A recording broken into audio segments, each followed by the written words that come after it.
Apple vient d'annoncer le nouveau Siri. Et ça y est, Siri n'est plus con. Maintenant, il sait fouiller vos messages, agir dans vos apps, générer des images, répondre à votre place, mettre vos rendez-vous dans l'agenda en lisant le dernier mail, sauf si vous habitez en France. Ah, et un petit problème, le Siri pas con de chez Apple, il l'appelle Siri AI. Et si vous êtes français, vous ne l'aurez pas sur votre iPhone. Allez, on fait le tour de toutes les nouveautés ensemble. Sur le papier, Siri AI, c'est tout ce qu'on réclamait. Et je vais revenir sur toutes les fonctionnalités que j'ai adorées dans la deuxième partie. Ce qu'il faut savoir, c'est qu'on l'appelle en appuyant sur le bouton de verrouillage comme avant, mais Apple, maintenant, il le présente aussi sous forme d'une application dédiée qui garde l'historique de vos conversations. Ça vous rappelle peut-être un peu Gemini tout ça. C'est normal, parce qu'Apple, ils ont accumulé beaucoup de retard sur l'intelligence artificielle, et donc les nouveaux modèles d'IA sont co-développés avec Google et sa fameuse technologie Gemini. Oui, c'est étonnant, parce que pour que Siri soit moins con, ils ont greffé le cerveau de leur plus gros rival. Déjà, premier avis, toute l'interface Siri et Apple Intelligence qu'on retrouve sur tous les appareils d'Apple, je les trouve magnifiques. Encore une fois, Apple, ils ont vraiment réussi à nous donner envie d'utiliser ces fonctionnalités. Les petites bulles en verre fumé qui apparaissent, franchement, c'est trop beau. Le truc qu'il faut comprendre, et ce qui est assez nouveau sur une IA de smartphone, c'est que Siri AI comprend si on parle de quelque chose qu'on voit sur notre écran ou de quelque chose d'autre. Siri va vraiment voir ce que vous voyez sur votre écran constamment, et ça, c'est une donnée précieuse pour l'IA qu'ils appellent le contexte.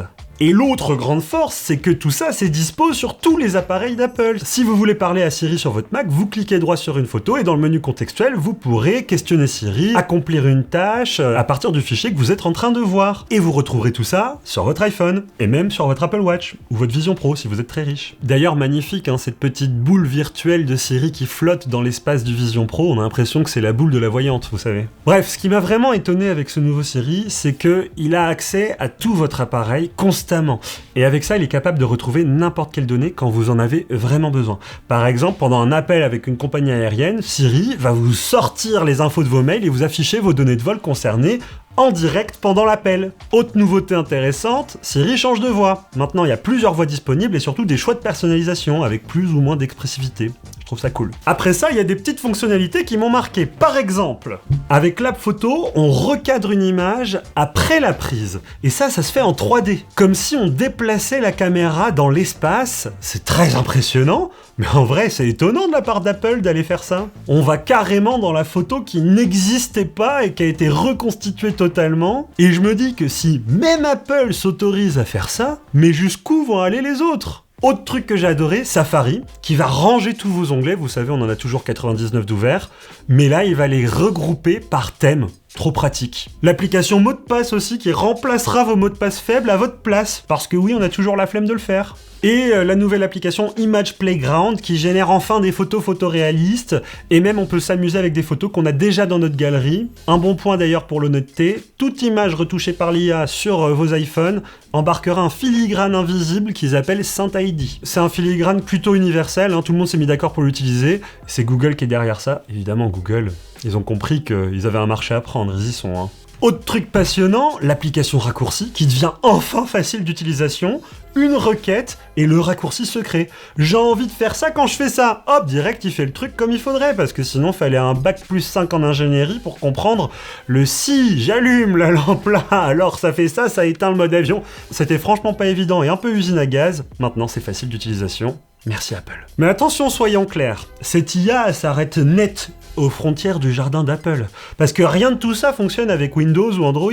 Si vous avez un ordi Windows et un iPhone, vous êtes complètement hors circuit. Vous n'aurez pas d'application Siri téléchargeable pour continuer à parler à votre IA sur un autre appareil qui n'est pas celui d'Apple. Et ça, c'est pas un oubli de la part d'Apple. C'est leur stratégie, la fameuse prison dorée. Alors Apple l'a écrit noir sur blanc dans un communiqué qu'ils ont fait juste après la conférence. Siri AI ne sortira pas sur l'iPhone et iPad dans l'Union européenne. Ça veut dire quand même que ce sera dispo sur Mac, Apple Watch et Vision Pro, mais pas sur iOS ni iPadOS. Alors on s'énerve contre qui dans l'histoire? Contre Apple ou contre l'Europe? Là faut être juste parce qu'il y a deux versions, et les deux peuvent se tenir, hein. Côté Apple, le bon Craig, il s'est dit profondément déçu de cette décision, et son argument c'était que le règlement européen, qui selon son interprétation extrême, hein, l'obligerait à donner à n'importe quel assistant tiers un accès quasi total à vos données et le contrôle des applications dans l'iPhone. En gros, il faudrait l'ouvrir à la concurrence. Et selon Apple, c'est dangereux pour vos données. Côté Europe, eux, l'idée c'est d'empêcher Apple d'avantager son propre assistant IA en verrouillant les concurrents sur l'iPhone.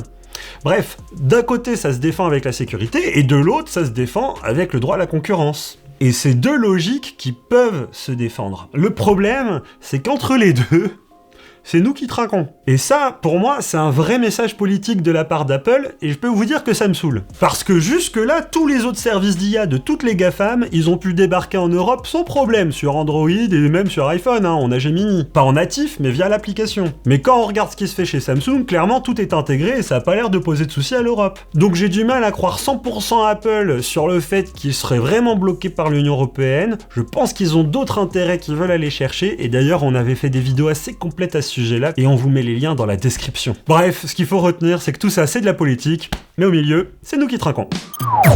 Bon, la question que je me suis posée quand Apple a annoncé tout ça, est-ce que tout ça, c'est gratuit? Alors, oui et non. Apple Intelligence est inclus dans iOS 27, sans abonnement dédié.